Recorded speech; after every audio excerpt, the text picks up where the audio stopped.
It's Thursday, the 20th of February 2025, and welcome to the Water Action Platform, half-hour broadcasts which showcase interesting stories from across the water sector. This week, we have a mini sprint-style lecture on the challenges with rainfall management. We revisit a story from last year about heat recovery from reservoirs, but this time hearing from a different utility in a different country. And we have a technology showcase of an LED-powered UV disinfection system. All of this is brought to you courtesy of our lovely sponsors listed here, and I thank them all. We start with that sprint lecture on rainwater management. The following segment came about after I met our next speaker, Matt Wheeldon, at a conference. He spoke with such energy and enthusiasm that I felt we just had to invite him here. Now, Matt has worked for the UK water utility Wessex Water for the past 25 years. He's currently the Infrastructure Development Director. He is passionate about rainwater management. His thesis, as you will hear, is quite simply that the current media focus on storm overflows is misplaced. It's not a poo management problem, it's a rainwater management problem. Matt, thank you very much for joining us again today. I met you at a conference a few weeks ago, and you had the audience absolutely held in the palm of your hand as you talked about water resource management. And I pleaded with you that you would repeat this for this international audience here to try and share some of your vision and enthusiasm. You've kindly agreed to giving a 5-minute mini lecture. Are you set to do it? I certainly am, Piers. It's great to be here. I'm going to talk a lot about rainwater because it seems that that's the problem, and that's the asset, and that's the liability that we're kind of neglecting so much as a society. Brilliant. Well, Matt, over to you. Thanks, Piers. Well, hi, everyone. We're just about to embark on a £56 billion investment programme to tackle this wonderful problem of storm overflows. This has captured the nation's imagination and ire, and as a result, government has knee-jerk responded to that by introducing legislation, and water companies are now about to pour an awful lot of concrete to try and hit fixed discharge numbers to tackle storm overflows. It's a bit of an environmental disaster, really, not the storm overflows, but the way in which we're going to be tackling them. And what I want to do is highlight why we're doing this all in the wrong way and what we could do to do it in a better way. So fundamentally, storm overflows is not a poo problem. It's a rainwater management problem. And if we look at it as a sewage problem, then we've looked at it too late. Because what we should be doing is thinking about storm overflows as poor rainwater management. And if we start looking at it in a different approach, it opens up so many other opportunities to manage rain better, which benefits the environment in so many different other ways. So let me give you an example. The majority of homes, their rainwater is connected to their foul water on their property. So they are the supplier of rain, they are the point of combining. And when we have combination, we have combined sewer overflows, etc., etc.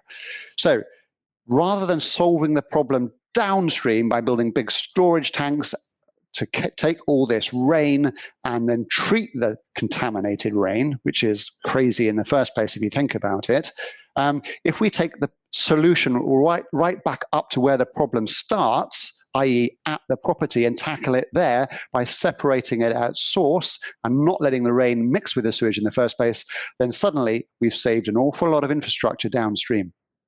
But more than that, if we start dealing with rain and seeing rain as a resource that lands on everyone's roofs as a valuable asset, and we start saying, hey, rather than using all this drinking water that comes through my tap to flush my toilets, to water my garden, etc., but I see my property as a natural resource capture system, then disconnecting the rain from the sewer and capturing the rain for reuse solves both water efficiency and water scarcity problems, as well as storm overflow and flooding problems.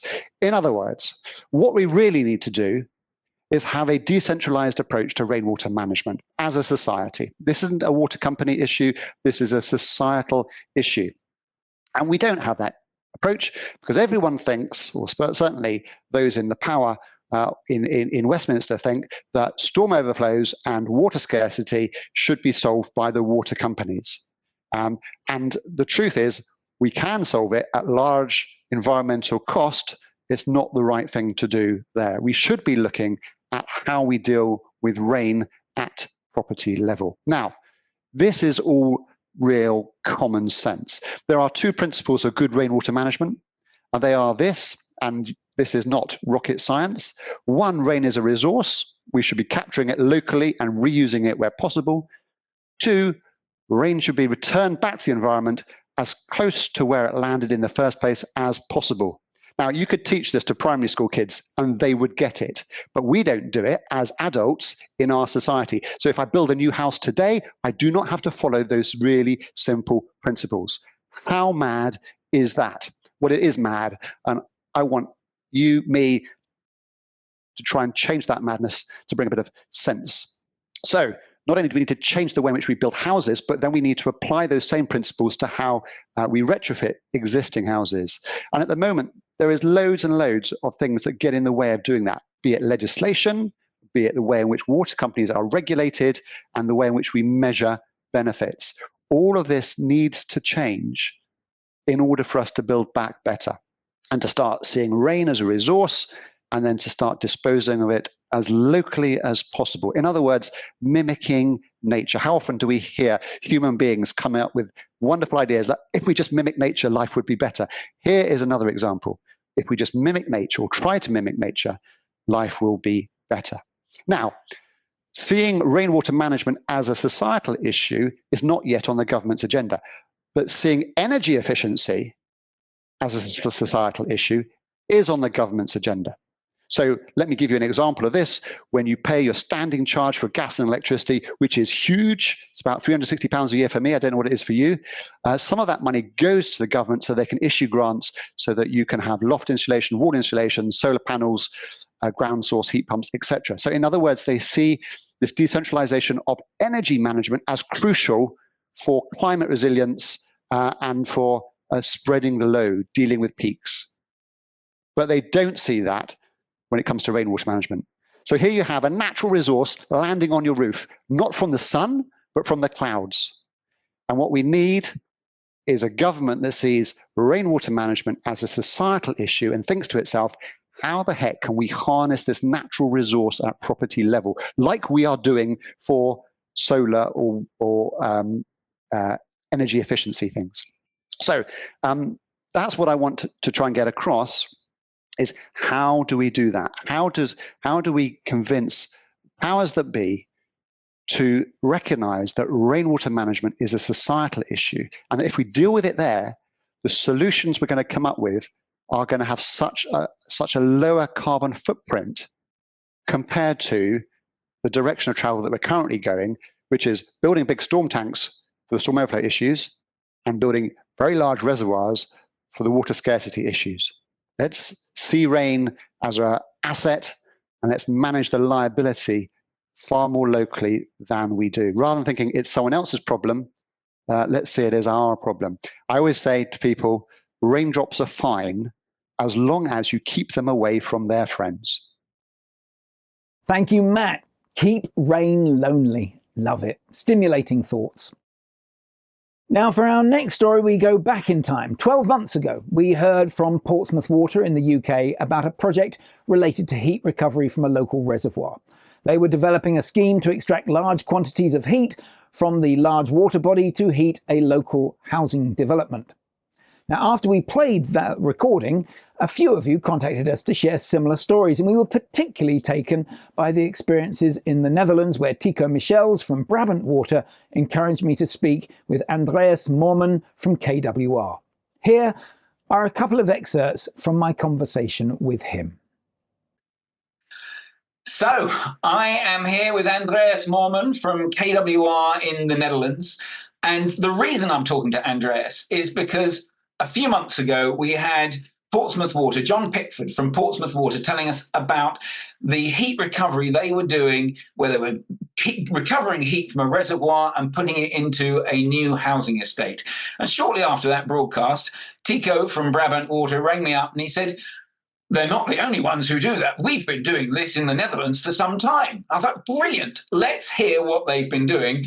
Tico didn't want to talk to me, but he did say that the man we needed to talk to was Andreas. So, Andreas, it is wonderful to be connected to you. Let's start with, who are you? What do you do? Who do you work for? Thank you, Piers, for this introduction.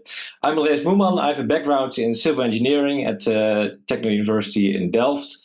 And I worked for a couple of years at KBR, more in the pipelines, the asset management, etc. But energy was still a very big topic for me and very interesting topic. So nowadays I'm working on really on the edge of energy and water. There's a couple of topics there, and as we call it in the Netherlands, aquathermal energy or energy recovery from drinking water whatsoever is one of the topics I'm covering. Yeah, and I'm project leader and researcher in that field.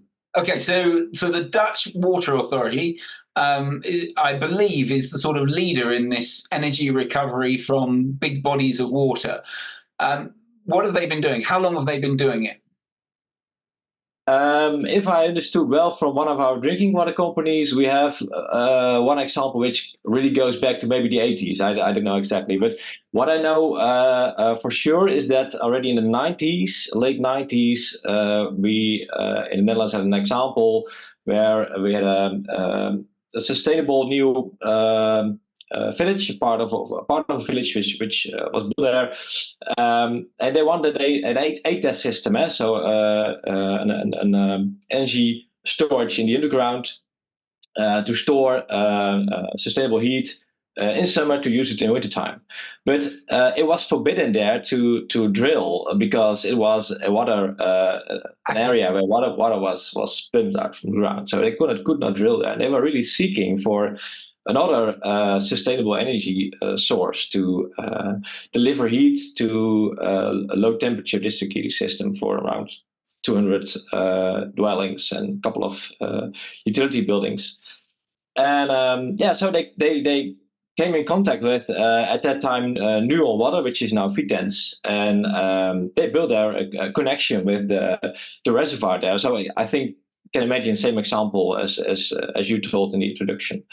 Which is already working. The basic idea is that you've got this reservoir of water that's at a pretty steady temperature all throughout the year, maybe varies by 2 or 3 degrees. And so we use it for cooling in the summer and heating in the winter. Is that right? In the base, it's heating in the winter. Cooling in summer is also applied, but that's of course, we don't want to heat the water in summertime.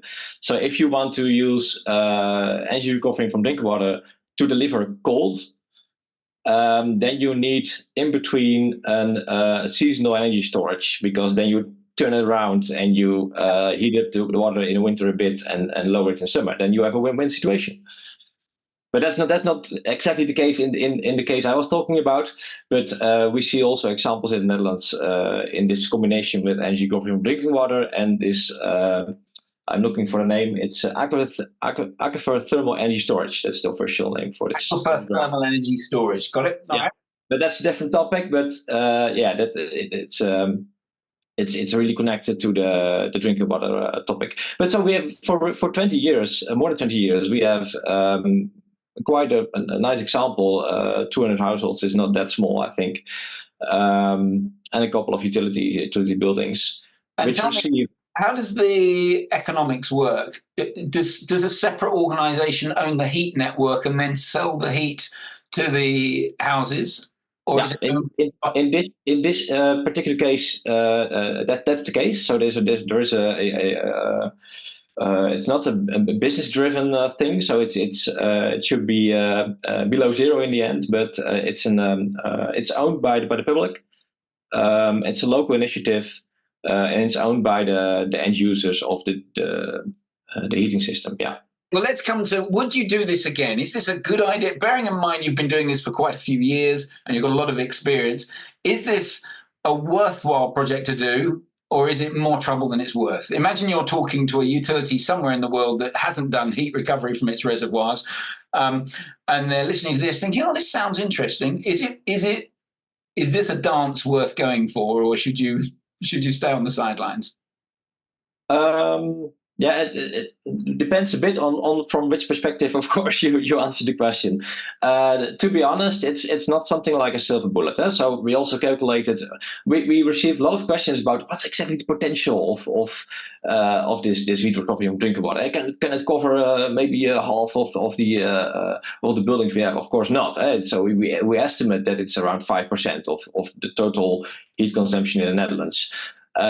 So on one hand, the potential is not big, and we need a lot of other sources also to make this heat transition.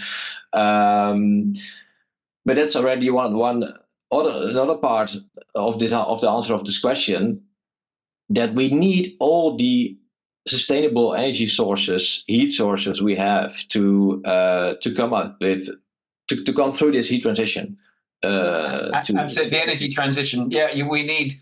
There is so looking from the perspective from energy transition, we need all the sources we have, and drinking water, it can be a very good source, because if you combine it with ATES, so with the aquifer thermal energy storage, you only have to deliver the disbalance of the ATES system.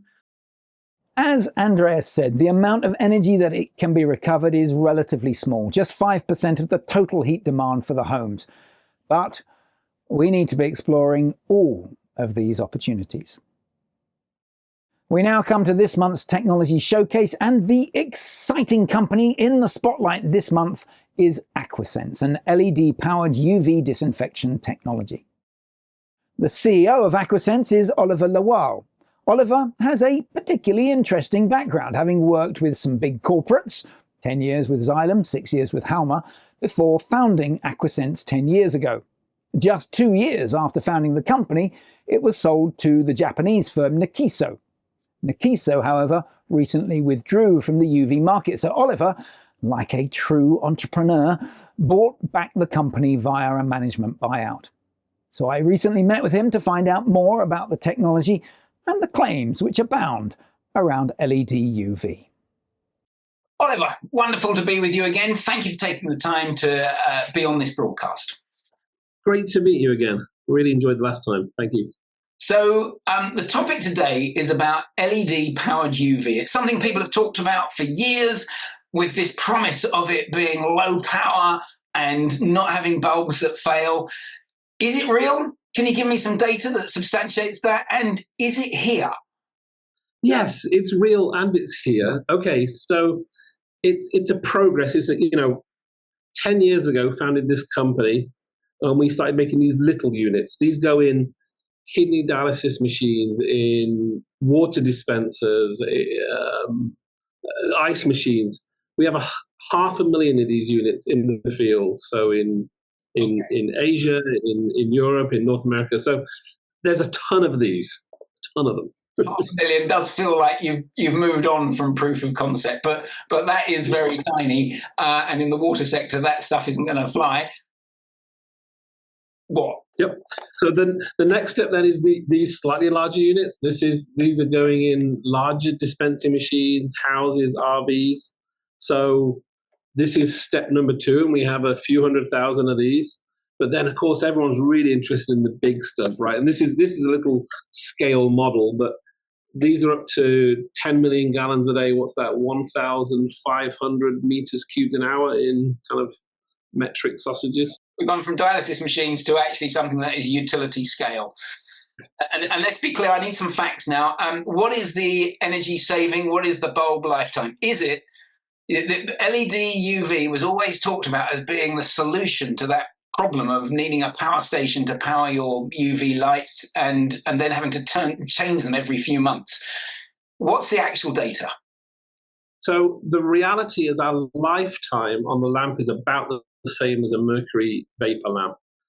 Our replacement interval is often longer because we can switch on and off. So and we can dim. So often we see lamp replacement intervals about 2 times longer. It really depends on the process, though. The lamp lifetime, though, is technically about the same. It's about the replacement interval, though. Okay, and the energy usage, the energy demand? The energy usage of the lamp itself is really equivalent. The system, though, is much, much less. We're able to produce systems that are more efficient. The reactor's more efficient. Again, we can dim. We have a much bigger ability to cope with temperature swings and on-off cycles and so on. So the total energy savings it depends on the process. Okay, could be about the same, could be about half of the usage. It really depends on the process. So would it be unfair to say this is a bit like variable speed drives on pumps? In the past, you had a pump and it was fixed here, and when you brought in VSDs, it might be at that same rate, but equally it adjusts to the flow. We've now got that ability to do that with UV. I think that's a great analogy. That really is a great analogy. And honestly, like those, the capital cost could be a smidge more, right? So you have to be really careful on where you use these right now. In other cases, the capital cost is equivalent and less, right? Also, it's smaller. We're about half the size. So if you're concerned about footprint, putting it on the back end of the filter, right? We've got a filter gallery, and got much space, or that sort of thing. Capital cost for civil works much less with these type of units. So the more you zoom out, the more attractive it becomes. Excellent. All right, now tell me about the technology briefly, without going into a 20-minute presentation. In 60 seconds, what is the technology? Okay, if you're a bacteria flowing down a pipe and you get hit by a photon from a mercury vapor lamp, which there's $2 billion worth of those out in the field, you're not going to enjoy it, right? It's a bad experience. You're going to be inactivated. If you get hit by a photon from an LED, it's the same. So there's no difference in terms of the difference is how the germicidal effect is driven by the same thing. Yeah. So we're just generating those photons from an LED, so a solid state light source, instead of from a tube lamp like you had in your grandma's garage back in the day. So now what were you hang on, there's an important question that throws up as to what were you doing in my grandma's garage, but I think we'll save that for a later day. Now one of the challenges that I know you've been genius at addressing is how you get engagement from clients, because you've got a great technology, very disruptive, lots of people interested in it, and there's only so many hours in the day and only so many people in your team. So how you can engage with them and make sure that you support customers in the best way to work out who are the ones that have got schemes that you want to take forward. And you've got a brilliant way of dealing with that. Talk us through it. Yeah. Look. I know as well as anyone, spending £500,000 or £3 million on a new piece of kit, on a new piece of technology, new piece of equipment is a nerve-wracking experience. So we've developed a very compact device. It's try and keep it less than $5,000 US, and it's a device for saying, does this technology work? Right. So it's a solid-state light source. You can use a petri dish. You can put it, and you can inactivate whatever organisms you like. It's super easy to use. We've sold. I thought originally, this is my naivety, when I founded the company 10 years ago, I thought, the global market for this sort of bench scale device would be maybe 10. We sold now, I think, over 600 of these, and to research institutes, utilities, everywhere. Yeah. So just to play that back, so I'm a utility. I'm intrigued at looking at whether LED UV is going to work on my particular sites with my particular waters for $5,000. I mean, that's obviously it's not nothing, but it's a very small sum. $5,000, I can get a piece of kit that I will own, that I can then play around with and test it and put various flows in and turn it up, turn it down, see what it does. And I own all that data myself.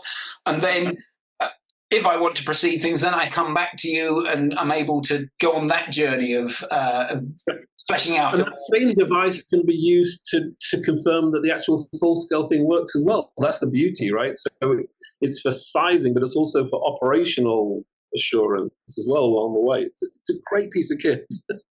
Brilliant. Oliver, I love that. I love that you found such a great way of getting in, and it's the way that we should be doing things. Thank you very much for your time today. All the best. Hope to hear from you again soon. Thank you. Well, you heard it there, loud and clear. If you are one of the many, many utilities who are considering or actively exploring or even just toying with the idea of an LED UV, AquiSense have an easy way for you to get more familiar with the technology. If you want to know more, reach out to him on the email shown here or just drop me a line. Our and finally story this week comes courtesy of one of our regular listeners, Jeff Brown at OC San in California. Jeff saw this story in the New York Times, covered by Alexander Nazarian. He thought it would make a good and finally. So, we're all familiar with the widely quoted but never yet proven theory that if you had an infinite amount of time and an infinite number of monkeys, each with a typewriter, then eventually, one of them would rewrite the works of Shakespeare. Now, this theory was first proposed in 1913 by a French mathematician, Émile Borel. Borel was a pioneer of probability theory, and over the subsequent decades, various scientists have tried to prove this theory. My personal favourite attempt was in 2003, when a team of enterprising British scientists put a computer into a monkey cage in Paynton Zoo. The outcome was 5 pages of text, primarily filled with the letter S. There is, however, a new development in this story. A recent paper by Stephen Woodcock, a mathematician at the University of Technology, Sydney, has concluded that there simply is not enough time until the universe expires for a defined number of hypothetical primates to produce, and I quote directly, a faithful reproduction of Curious George, let alone King Lear. Apparently, according to Dr. Woodcock, the chances of a monkey spelling out just one word, banana, clearly a word a monkey would want to spell, on a keyboard are approximately 1 in 22 billion. And I sense that approximately is doing quite a lot of the heavy lifting in that sentence. Now, why am I mentioning this here on the Water Action platform? Well, the idea for the recent work by Dr. Woodcock apparently came about during a lunchtime discussion about water usage with his colleague at the University of Technology, Sydney, Jay Falletta. Jay is a water usage researcher, and they were working on a project about water usage in washing machines. Quite how they got from that to monkeys is beyond me, but don't question it, go with it. Just be pleased that tonight you'll be quoting to your loved one over your end-of-day dinner that there is a 1 in 22 billion chance that a monkey could type the word banana if left alone with a typewriter. Whoever said that water research didn't produce interesting outcomes? With that, we come to the end of this month's broadcast. I thank again our sponsors shown here and wish you an excellent few weeks. The next broadcast will be on March the 20th at the usual times. Until then, keep asking questions, keep sharing, and keep safe.